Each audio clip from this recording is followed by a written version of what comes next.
The foundation of modern battery technology rests on four essential elements: lithium, nickel, cobalt, and manganese. These materials are sourced through two primary methods: mining hard rock spodumene ore, or extracting lithium from subsurface brine ponds through evaporation.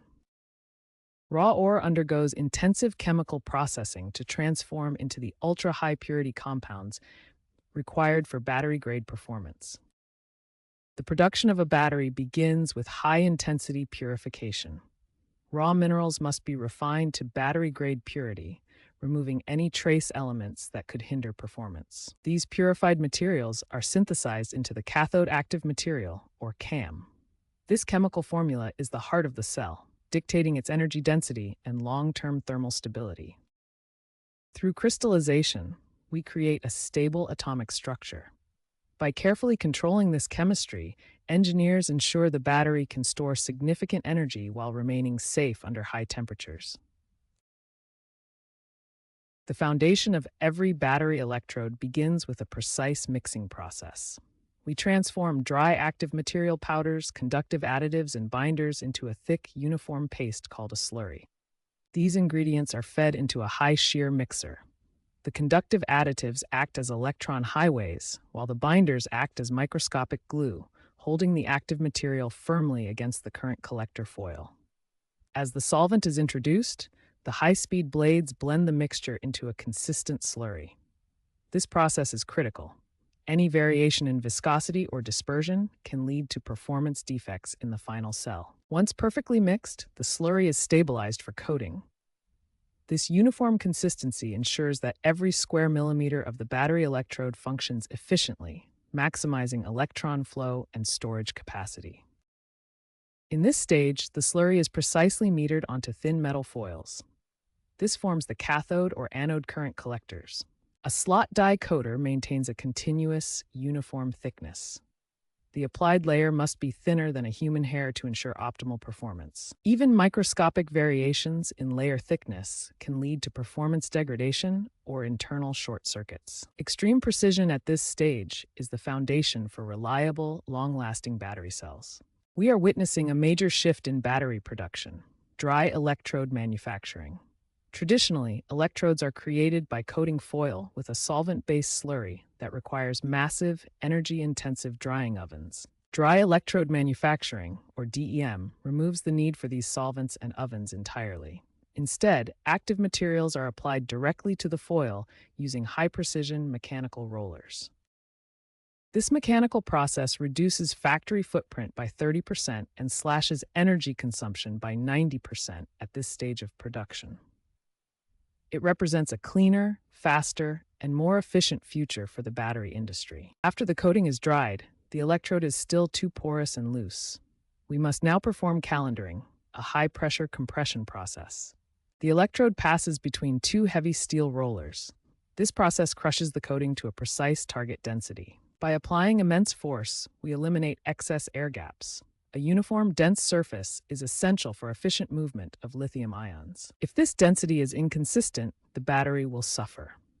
Overcompressed materials crack, while undercompressed areas hinder ion transport, drastically shortening the battery's lifespan.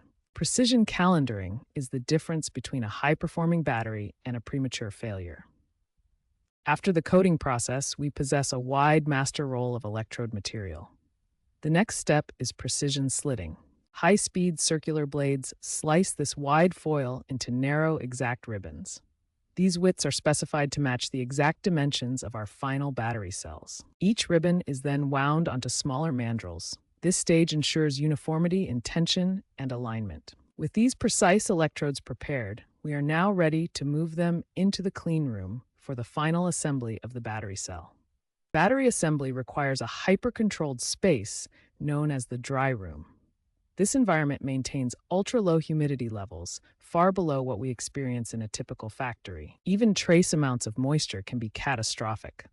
Water reacts with electrolytes to create hydrofluoric acid, which degrades the cell's internal structure before it is even finished. To prevent this, the room is sealed from the outside world. Advanced desiccant systems continuously scrub the air of all moisture, ensuring a stable, dry environment for the high-precision assembly process. Battery assembly begins with the precision layering of electrodes. We start with the cathode, a porous separator, and the anode, creating a sandwich that allows for controlled ion flow. In cylindrical formats, these layers are continuously wound around a central mandrel. This creates a high-density jelly roll structure, common in many consumer electronics and EV batteries. Conversely, pouch and prismatic cells often use a stacking technique.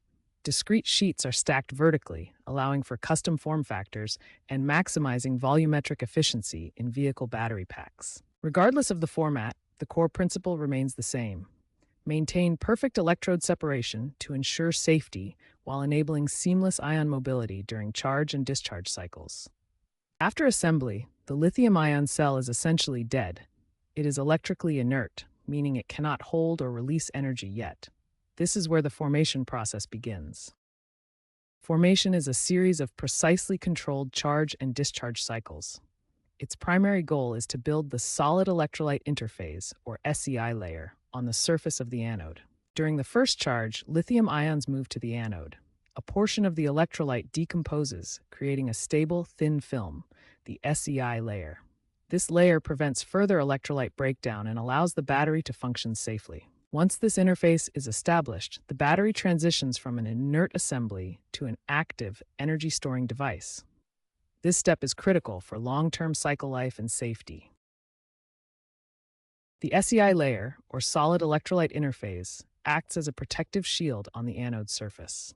By using advanced electrolyte additives, we can now create a more uniform and stable layer. This stable SEI structure prevents the formation of sharp, needle-like dendrites during ultrafast charging. By suppressing these pathways, we can safely charge batteries from 10 to 80% in just 15 minutes. This breakthrough in chemical engineering ensures that faster charging does not compromise the long-term safety or structural integrity of the battery cell.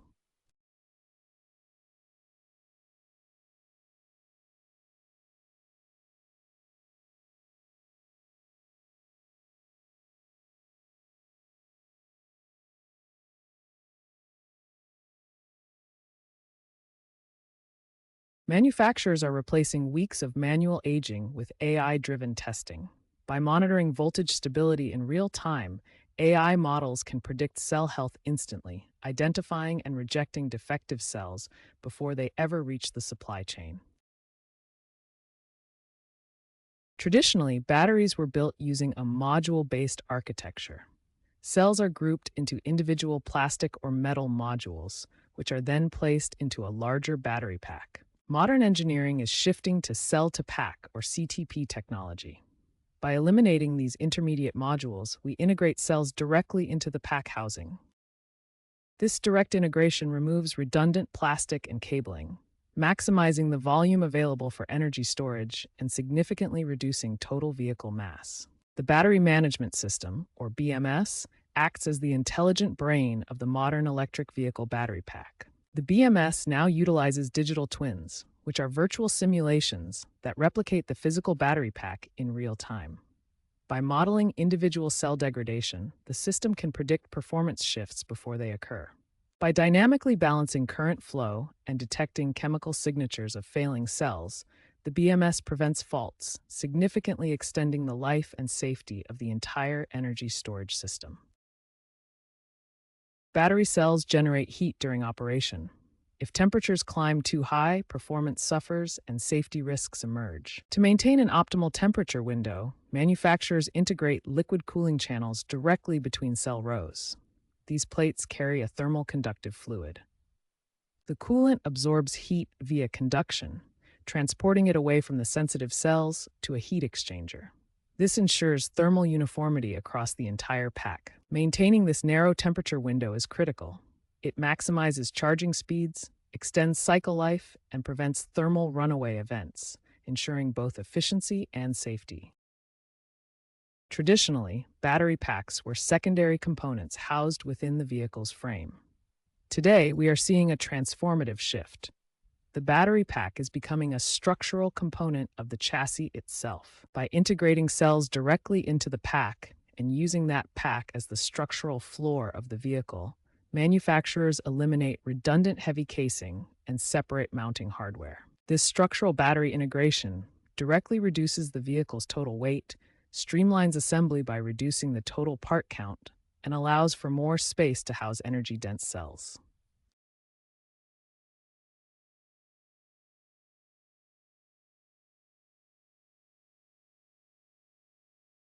Standard lithium-ion batteries have relied on graphite anodes for years, but as we demand longer range, graphite is hitting its theoretical limit. Silicon-blended anodes are the industry's answer.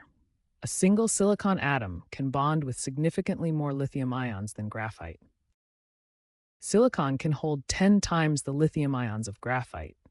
This advancement enables smaller, lighter battery packs that deliver significantly more driving range. Traditionally, battery raw materials were processed far from assembly sites, creating a carbon-heavy shipping loop for chemical pastes. Modern co-location trends integrate cathode manufacturing directly into the assembly plant. This creates a unified gigafactory loop, drastically reducing the carbon footprint of transport. By localizing the supply chain, manufacturers achieve significant cost savings while maintaining a sustainable, closed-loop production environment. The battery industry is on a clear trajectory, targeting a milestone of $60 per kilowatt hour by 2029. This reduction is driven by scaling dry electrode manufacturing and optimizing production energy. The shift to LFP chemistry and closed-loop recycling makes EVs more accessible and sustainable. Recycling now provides a significant portion of raw materials, creating a self-sustaining cycle that slashes costs. By 2029, these advancements will solidify electric mobility as the global standard for clean, affordable transportation.